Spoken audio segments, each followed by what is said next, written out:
Welcome to the Mind Solution Podcast with Sarah Maud. The Mind Solution Podcast is for leaders like you who are passionate about well-being in the workplace because you understand that a strong, resilient and happy workforce is the key to your organisation's success. The Mind Solution Podcast is here to help you.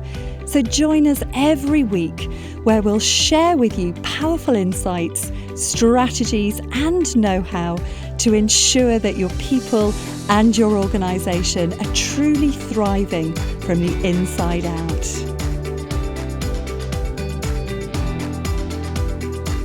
Hi there, I'm Sarah Maud and welcome to another episode of the Mind Solution Podcast, but this time with a difference.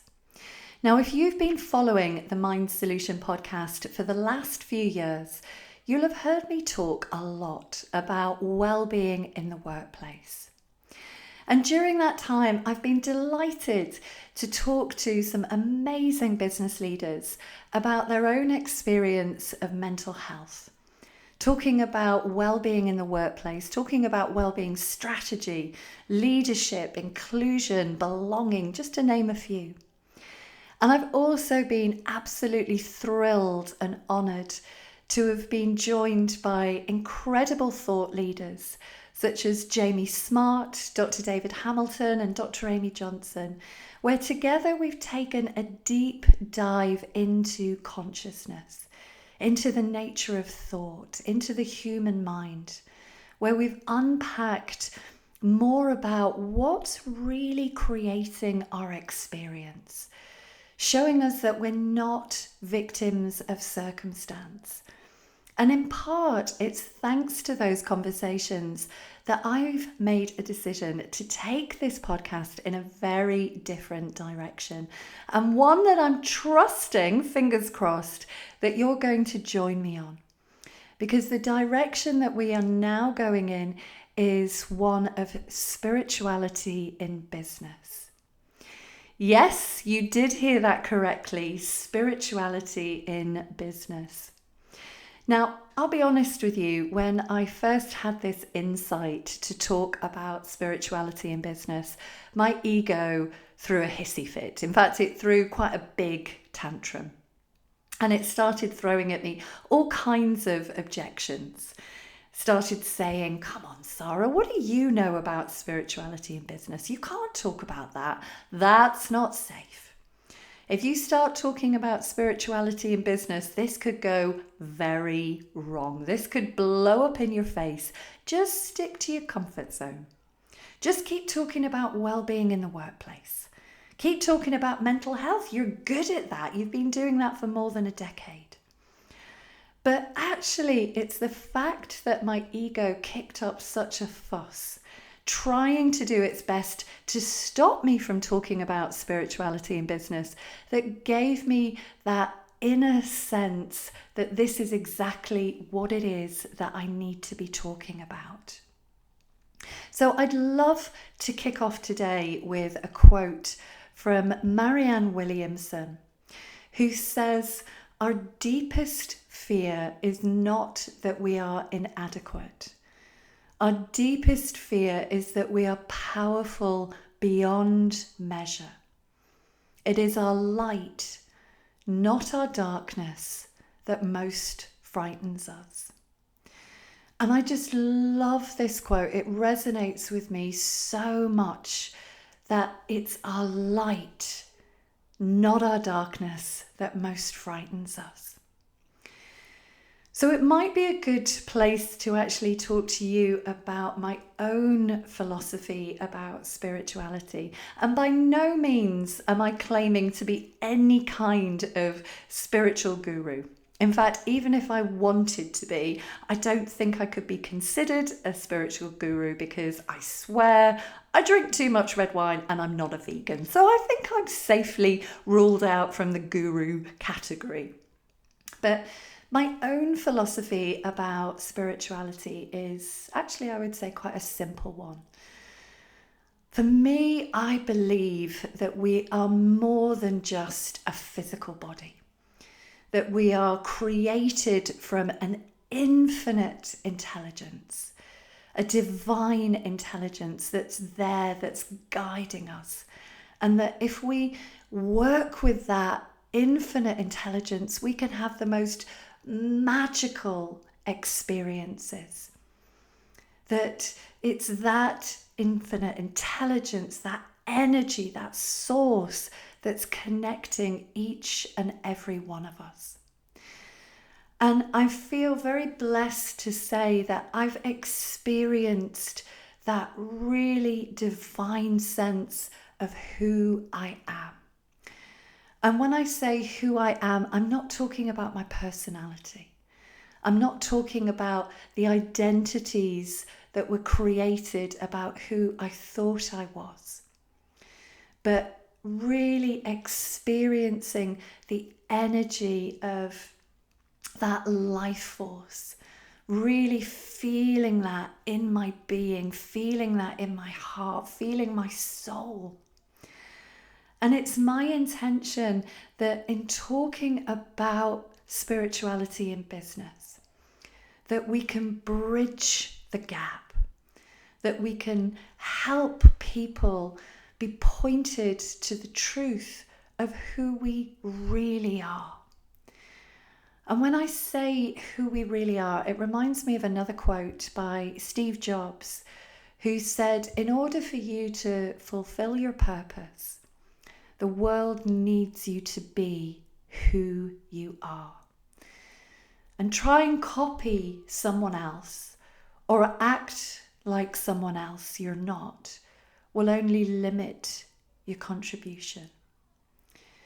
And so when I think about that quote, what really stands out for me are the words, the world needs you to be who you are.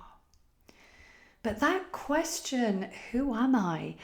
That's like the $64 million question for so many. Because I've heard so many people talk about, I don't really know who I am. People that feel very lost, feel very disconnected from life, feel very disconnected from themselves, very disconnected from their body. People that feel like they're just living in survival. People that feel like they're just on a treadmill, they're just going through life.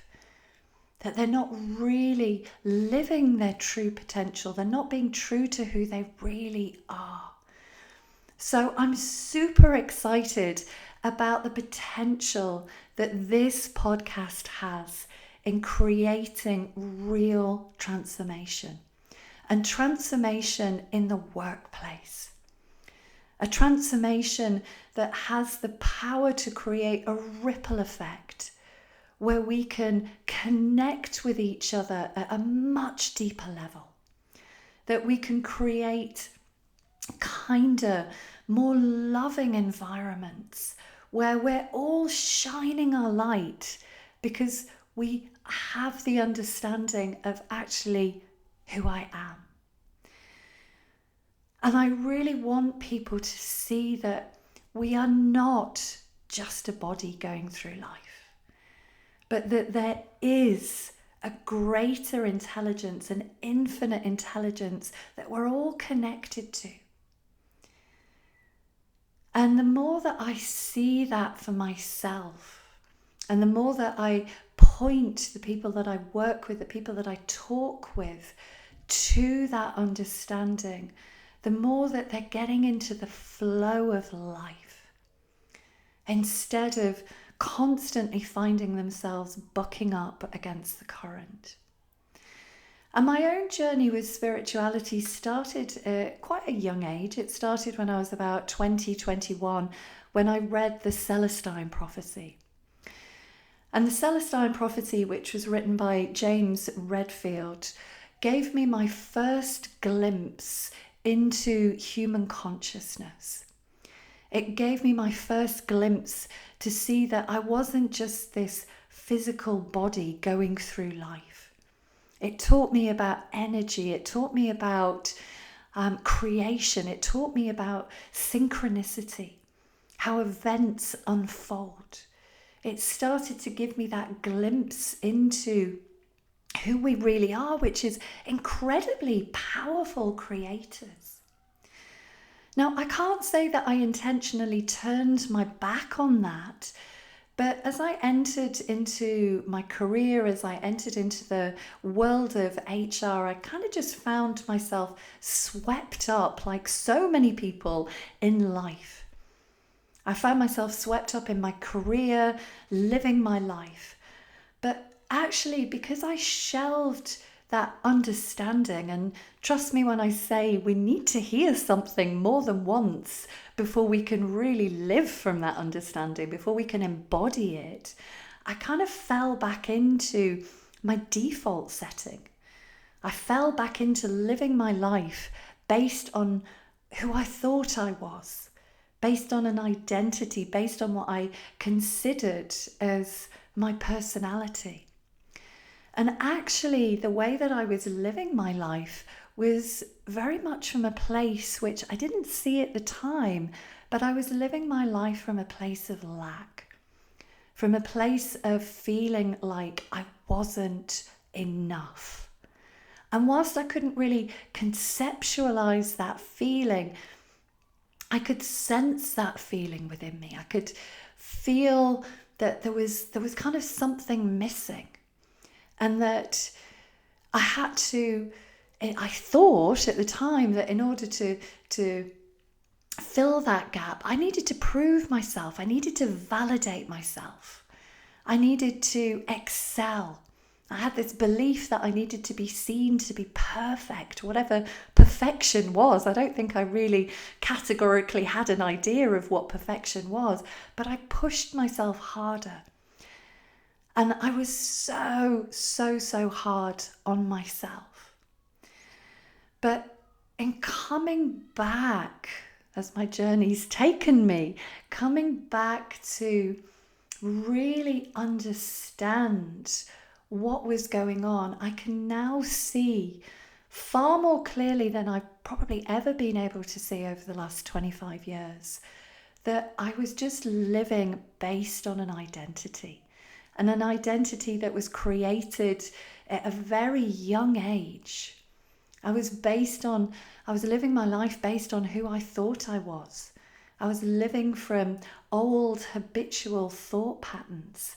And that was getting in the way of me being true to who I really was. But I consider that this journey that I've been on, it's like the universe always had this sense of what my path was in life, what my purpose was, my calling, or whatever it is that you want to see it as. And it brought me back to this pathway. And it brought me back to it in 2011, when I started to study solution-focused psychotherapy and hypnotherapy, not with any intention of doing what I do now, but because I just genuinely had a fascination with the mind. And I thought, maybe in understanding more about psychotherapy and the mind, perhaps that can help me in my career. And I think it was about a third of the way into my training that I had this huge insight, this huge light bulb moment where I recognized that actually where we were missing a trick in the workplace was helping people to understand what was causing their experience, to help them really understand mental health, to really understand well-being, how to take care of ourselves. And at the time, I felt so passionate about taking this knowledge back into the corporate world, but I had no idea how I was going to make that happen.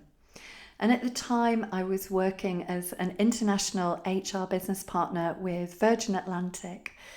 And it got to about September, October time when the universe conspired in its wonderful and magical way to make my dream a reality. And it did that actually through Sir Richard Branson himself. But I'm going to save that story for another day. And so I left the world of HR as I knew it, and I set up a clinic and I started to work one-to-one with people, really taking all of this knowledge that I had about the mind, about the body, about change and transformation. And the more that I worked with people and the more that I studied and the more that I read books by just the most amazing authors and trainers like Dr. Joe Dispenza and Dr. David Hamilton and Wayne Dyer and Jill Edwards and Bruce Lipton, what I consider spirituality, I could really understand at a much deeper level about energy, about what is really creating our experience. I could really see that we aren't just dealing with life. We're not just dealing with the cards that we've been dealt. And I started to get more and more clear on who I was. I started to see that I wasn't just a personality. I wasn't just the identity that I'd created, but that I was something that was far greater than that. And over the last 10, 12 years, I've been talking a lot about well-being in the workplace and mental health, and I've been sharing tools and techniques about how to take care of ourselves. But it really strikes me that I can do that until the cows come home. But that isn't going to create a fundamental shift in how we show up. That's not what's going to create real, lasting transformation. Because what I know to be true is if people don't really know who they are beyond the level of the ego, beyond the level of the personality, beyond the level of the identity, then people are always going to be looking to the outside world to create something that's already there within us. You know, as I've heard Jamie Smart say numerous times, we have an innate capacity for resilience, that we have an innate capacity for well-being. But that actually what we're doing is we're experiencing life from the level of personality, from the level of identity, from the level of our ego, and that we're so caught up thinking that there's something about ourselves that needs fixing, that we see ourselves as broken, that there's something wrong with us. And I really see that because I experience that for myself. And so it's my intention that in talking about spirituality in business and bridging the gap between spirituality in business, that myself and the people that join me on this podcast and take people on a journey of discovery, on a journey of insight, which I absolutely believe in every bone of my body, every cell of my being will create the kind of transformation that's needed. And it's actually thanks to the time that I spent in the corporate world, in my HR career, that I can see why this is also needed so very much. Because from my experience of working in organizations, you know, I worked with some amazing organizations, some beautiful, authentic leaders. But more often than not, I worked in cultures where people weren't really being authentic. People weren't being true to who they were. I was surrounded by politics, by game playing, by bureaucracy, by drama, by ego, basically. People feeling the need to cover their back. People wearing masks. people that were dialing down who they really were for fear of not belonging, fear of not fitting in, fear of the consequences if they just let themselves shine and radiate. And you know, I hear so many people talk about inclusion and belonging, but what strikes me is if we don't really know who we are, and I don't mean who we are as in a label, but the truth of who we really are, then we're at risk of actually creating more division. That those labels about how we've identified with ourselves actually inadvertently create more separation instead of belonging.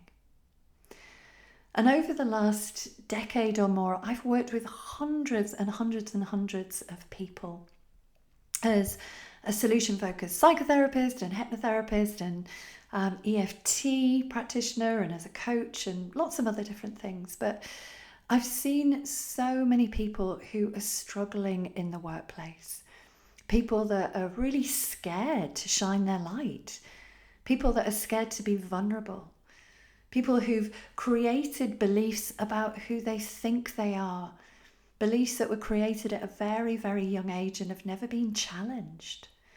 People that are very unaware, unconscious, and are like puppets on the string when it comes to the ego. And people that are very disconnected. And they're trying to do the best that they can, but they can only do that from their current level of thinking. And if they don't really understand who they are and what's creating their experience moment to moment, they're just going to keep doing what they've always done. And what I also see are people who have got beautiful, unique gifts that only they can give to the world, that they can give to business. But maybe they're not aware of those gifts. Maybe they're hiding those gifts. Maybe it doesn't feel safe in the environment that they're working in to allow those gifts to come out. You know, I actually remember having a conversation with a manager in one of the organizations that I worked in, and I would say it's fair to say, and I think you'd agree if you've ever spoken to me or worked with me, that I can get really passionate. I can get passionate about a lot of things. I'm a very passionate woman. And I think that that was sometimes viewed as disruptive. And I always remember talking to one particular manager and kind of voicing that, you know, am I seen as disruptive and not a troublemaker, but somebody that was quite vocal. And she said to me, and it always stuck to me, it's always stuck with me. She said, I don't think that you're difficult, Sarah. I think you're just very passionate. And that passion for me is what I would consider as one of my unique gifts. And the way that I bring that passion to life. Now, there might be lots of you out there that are very passionate, but the way that you bring that to life will all be a little bit different in that. But I found myself quite often dialing down that passion and sort of squashing it in because there was a fear that if I was a bit too passionate, then there would be consequences. But the organizations, the leaders which embraced that, allowed me to feel safe to bring that unique gift out, I flourished. I thrived. And it kind of reminds me of the story of the golden Buddha, which I was recently reminded of. Now, if you're not familiar with the story, in 1957, an entire monastery in Thailand was being relocated by a group of monks. And one day they were moving this giant clay Buddha, which one of the monks noticed was there was a crack in the clay. So this huge clay Buddha. And when he looked a little bit closer, he saw that there was a light shining through this crack, a beautiful golden light emanating from it. And as the story goes, the monk then used a hammer and a chisel to just start to gently chip away at the exterior, chip away at the clay. And as he did, him and all of the other monks discovered that this beautiful giant clay statue was actually hiding what was underneath, which was a beautiful, solid, golden statue. Now, I love this as a metaphor because it really reminds me of what it is that we have inside us. Those gifts that we have to bring to the world, the truth of who we really are. But that all of that gets hidden. Just like those layers of clay, the masks that we wear, the masks that we hide behind. That clay that's formed into identities based on past experience. And how we just keep showing up because, we're operating from that level of the unconscious mind 96, 98% of the time. So we're a little bit like we're on autopilot. We don't necessarily think we're on autopilot, but we just keep replaying the same behaviors, the same repetitive thoughts, the ideas that we've made up about ourselves, the assumptions that this is who I am. It's just my personality. I was born this way. But that when we're living a life that's based on who we think we are, from the level of the identity, from the level of the personality, then we're not being true to who we really are. Going back to that Steve Jobs quote, the world needs you to be you. And what I also hear, which really chimes with this, is where organizations talk about bringing your whole self to work. Now that term, bring your whole self to work, for me, I find that really interesting because I'd love to understand, what does that actually mean? Because I'm willing to guess, that bringing that whole self to work is the self that is the personality. Is the self of who they're identifying with. And it isn't actually the whole self if people don't really understand who we are at a much greater level, a much, much greater level than consciousness. Now, I'm not suggesting that there are aspects of me and my personality that I wouldn't want people to experience. And that passion, that authenticity, somebody that's not afraid to stand up for what I believe in, somebody that's intuitive, that tries my very best to live from my heart, doesn't always get that right, someone that's honest. I consider those my unique gifts, and that when I'm in the room, that's what people notice. But they also come from that understanding of who I'm also about. That light that Marianne Williamson points us to.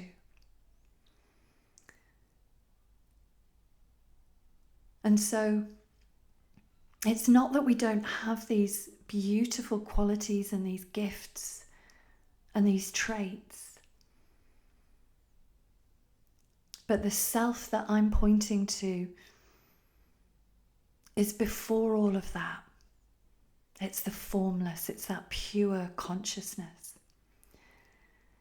And what I'm really excited about pointing people to is the more that we see that, the more that our gifts, our whole self can really shine, can really, really radiate.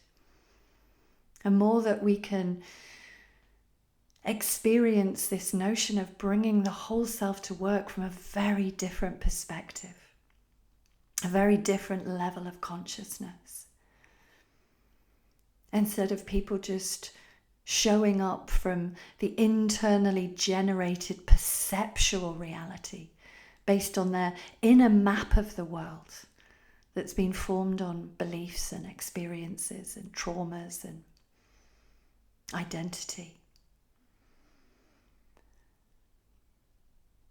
And if we don't have that understanding, then we're limiting ourselves. We're limiting the people that work in our organizations. And if I think about so many leadership courses, for example, that focus primarily on behavior, well, if we don't really understand what's creating our experience, then just focusing on trying to change a behavior is a bit like playing a losing game, because as I mentioned, 98% of the time we're operating from a very unconscious level. A place of insecurity, from a place of I'll be happy when. And the more that you see the world through that lens, the more that you're going to look to the external world, to the external environment for answers. Go into Google, how do I become more confident? How do I become happier? How do I experience peace of mind? How do I become more successful? How do I overcome imposter syndrome? How am I going to feel good about myself? What's going to make me feel like I'm good enough? But going on that kind of quest actually works on the belief that you don't have what it is that you're already looking for. That everything that you desire, those feelings of joy and happiness and confidence, everything is already within you. So when we're looking to the external world to make something outside of ourselves, try and make it feel what it is that we're looking for, then that's a little bit like looking for love in all the wrong places. And actually, in that searching for how do I feel more confident, how do I feel this, that, and the other, it takes us further and further away from what is already within us. And so I would love to close today's podcast by sharing with you a passage that comes from the book The Missing Link by Sydney Banks. And Sydney says that thoughts are the best special effects department going. If you think something, it's going to appear to be real. If you're thinking in the moment and you're believing in the moment, if you believe you are feeling something other than you're thinking, it's going to look like that. If you're believing that you're feeling something other than you're thinking, you give the world out there power over your feeling, and that can feel a very disempowering place to be. So it then becomes very important to try to control the outer world, to manage, to manipulate, to try and control every outcome, to try and get the feeling, the experience of life that you want. And implicit in that is separation. A head full of thought is urgency, is insecurity. So as soon as you start believing that you're feeling something other than you're thinking, insecurity is inevitable. And that connection to life is going to seem like it's not there. So thank you for joining me on what I trust is going to be a wonderful journey of exploration for you as a listener, as myself and guests continue to dive even deeper into this magical topic of spirituality in business. So thank you for listening and have a wonderful day.